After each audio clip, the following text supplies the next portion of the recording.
Hey guys, welcome back to the channel. We are going to cover this morning some of the bads, right? We always talk about sometimes the goods, but maybe sometimes we don't talk about the uglies. One thing I want to say right up front before we start this video, guys, this is going into a time of the year where a lot of family tradition style hunting, if you will, really comes to the forefront. And nothing that I give here on the channel or advice that I give or anything we're going to touch on today is anything degrading about the way that you're hunting.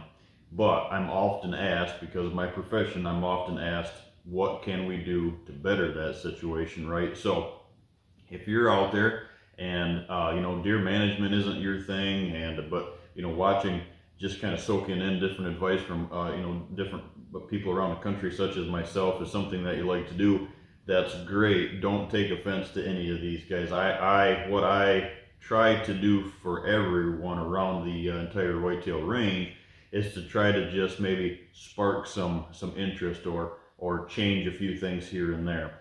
The reason I say that, guys, is we're going to talk about the gun portion of it coming in here. A lot of, from this week on across the country, through the rut here, we are going to start picking up across the country some gun seasons, and whether that's shotgun or whether that's rifle or what they call primitive or modern gun here in Kentucky, it's all the same, right? With that comes deer camps, huge family traditions. So that's first and foremost, touch on that, guys. These are things that I think that can benefit your situation, but these are also pertaining to gun season and the rut. So we're going to talk about, guys, 5 rut and gun hunting mistakes. The gun hunting and the rut, and a lot of parts across the country, kind of go hand in hand as far as timing. We're going to talk about 5 of the biggest mistakes that I see each and every year. So number 1 here on the board, guys, is one of the worst slogans, I believe, that has ever came to the outdoor industry. And the heading is, "Forget the wind, just hunt."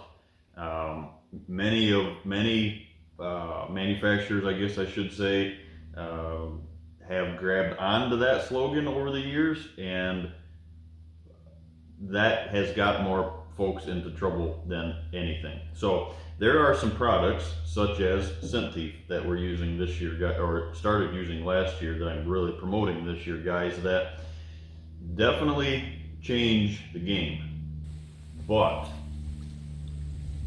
there's a huge strategy about why you should never give the deer the wind to begin with, as far as a hunting strategy, because you are promoting the wrong side of the line of travel, like we promoted or talked about and promoted and went through in depth in other videos. You're hunting the wrong location if the wind isn't good for you, and it's not good for him. That goes for wind and thermals, right? So when you just give forget the wind, just hunt, I find a lot of times this, guys, you're in the wrong spot. One of the things to always keep in mind, that one of the things that ties into number 1 here, maybe it should be a 6th, right? Once I get to the box blind and I lock the door, it doesn't matter what the wind is doing, right? Wrong. You still have to know what that wind and those thermals are doing before you get into the blind, and what they're going to be doing when you get out. I'm just as guilty of this as anybody, because I've been there, done that, bought the t-shirt, right? I was born and raised in central Michigan. And if there is any mistakes that have been made in the world as far as deer hunting, guys, I have done them. I've been there, like I said, done that, bought the t-shirt. That's why I can honestly tell you that it's something to really, really watch, right? So that's one of the biggest things is, don't get caught up in that trap. Just, forget the wind, just hunt. Just go out there and enjoy yourself. I want you to enjoy yourself, but I want you to be successful. In that approach, just forget the wind and just hunt, is not a good strategy at all. Many things that tie to that, but that right up front, that's the biggest mistake. If you hunt that way, if you take the pressure off from your location, off your farm, whether that's you own it or lease it or it's public ground, your area that you're hunting, you may be the only folks doing that in a 20-mile area, 5-mile area, 20-mile area. It sounds ridiculous, guys, but it's the God's honest truth. It happens in Michigan every year time and time and time again. The folks in a high-pressured state, and especially a high-pressured gun state where the gun hunt falls during the rut, if you are the person not blowing your farm out, you are going to have the opportunity year after year after year on multiple bucks during the year to be successful if you don't get caught in slogans such as that. Number 2, all-day field hunting. That ties directly to gun hunting. All-day field hunting or food plots. It could be a bow and gun thing, right? But during the rut, we've touched on this before, guys. You have to be in the right location. In order to experience the rut, I want you in the right location. Hunting a field edge is not the right location to see movement throughout the entire day that the rut has to offer. That is very, very powerful. Now, what you'll find, guys, is if you're on the field edge, is it going to happen? Yeah, you're going to catch a buck chasing a doe across. But during the gun season, a lot of times what happens that folks don't even realize that it's happening is the buck gets himself in trouble, right, following the doe. The doe has been pushed or has been blown out of an area that she's coming through there anyway. So it's a forced envelope, right? It's not a strategic sit in the blind, see movement all day long, be very choosy if you want to be choosy on your hunt, because you have the opportunity to see multiple deer cruising around the way they want to dissect your property. And field edge hunting, unless it's like a strategy we talked about not too long ago, where you can place yourself, yes, you're in front of the does, but you're in that layered effect, so you're catching that movement back and forth. Perfect situation to be, guys, is not in front of your does, right? Is to be behind your does. So the next time that you're setting up a all-day sit situation or setting up a box blind, think about that. Am I just catching deer that are reacting to pressure from a neighboring property, or am I really experiencing the rut? So finishing that one is your access and your exits. Gun season, more so than not, you'll find that, here I am again, just as guilty of this as anyone. As a kid, looking back, we had probably the best farms in Lake County. I know one of the best farms in Lake County. It's still today a great farm. That area, Lake County, Michigan. But guys, the access, you get in, you're walking directly across food sources, driving ATVs, whatever the case is, and that's fine if that's what you choose, especially if you need the vehicle to get to where you're going, if you're not able-bodied to do so. But if you're going in there and you're blowing that situation before the hunt even starts, your all-day sit, I always joke, you better have something to keep you entertained, as far as a lot of snacks, or now our phones, right? Because you're going to get bored. Your hunt's blown before you get there, right? Huge missteps that trickle into what you could label as, right, a November lull. Why are we not experiencing the rut? Number 3, fast shots, knee-jerk reactions, if you will, right? Like I said, guys, when I started this, management's not for everybody, but if you are in a situation where you're trying to manage the area with the neighbors, or trying to, a video coming down the road here, advance age structure, right? I see that happen, and again, I'm just as guilty as anyone. Bow hunting, guys, it's very obvious, right? We're in closer. You can kind of see them. You can kind of make decisions. Knee-jerk reaction, especially during the rut when you have a gun in your hand, comes through chasing a doe, whether that doe's been blown out or you're on a property that, isn't, you're watching that rutting movement behind doe bedding. Either or, things are happening fast, right? Comes over a ridge, comes across the field, grab the gun, see horns, shoot, and then you have the ground shrinkage, So fast shots sometimes are mistakes, right? But what I encourage you to do is this, guys. If that happens, don't downplay the situation. It's a successful hunt. The reason you shot it is because you were excited. Maybe next year you won't do that and it'll be a bigger buck, right? Always find the good in that hunting experience.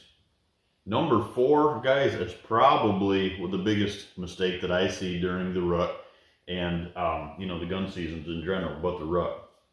There's a lot of them that we could talk about, but 1, checking trail cameras, guys. And I know this isn't for everybody and it doesn't fit everybody's budget.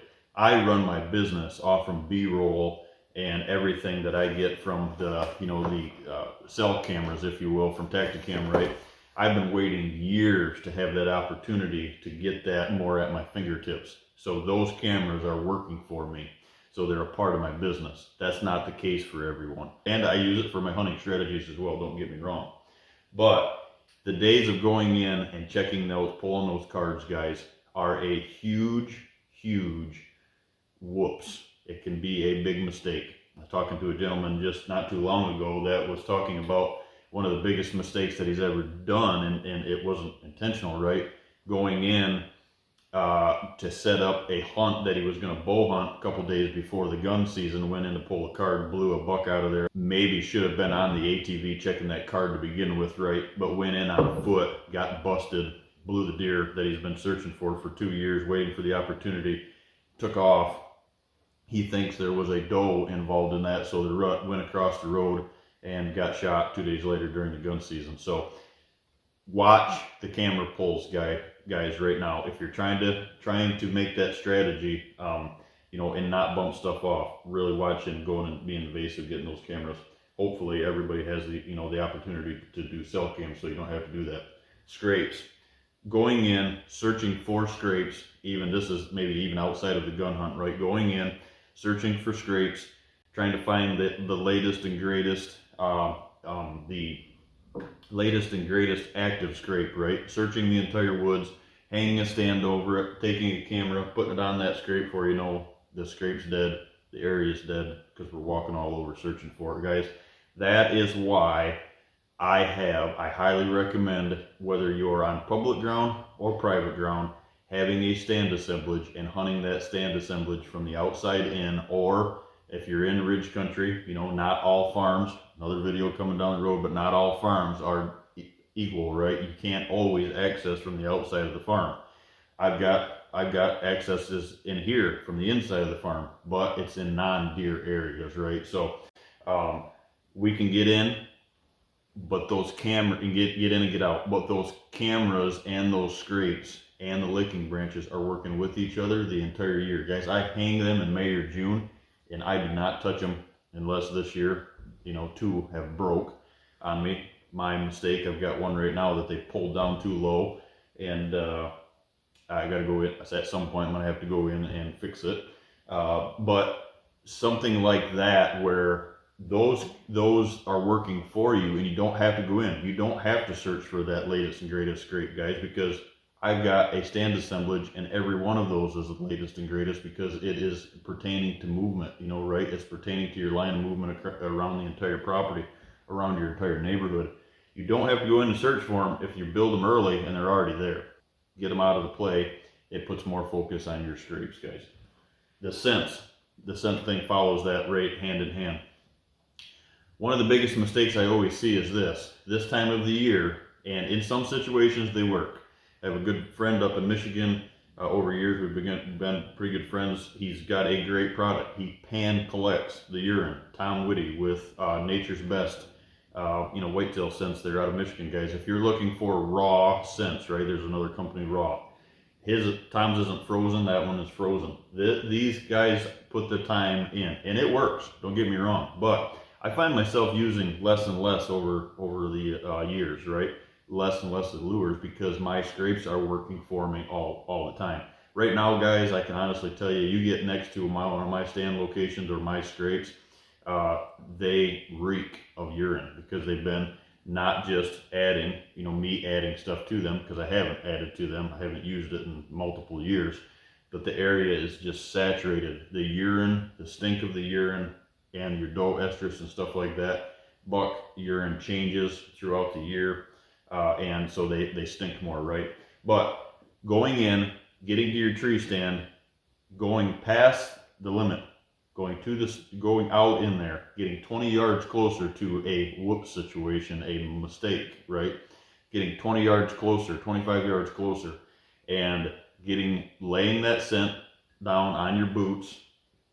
We all try to be cautious, right? Laying that scent down, getting to the scrape, bedded buck there, blowing him out, There's a bunch of things that maybe wouldn't happen if we stopped at the tree stand or the blind, got in it, and didn't have to go out there and apply that stuff, guys. So if you're going to do it, it's got to be the right spot. It's got to be the right time.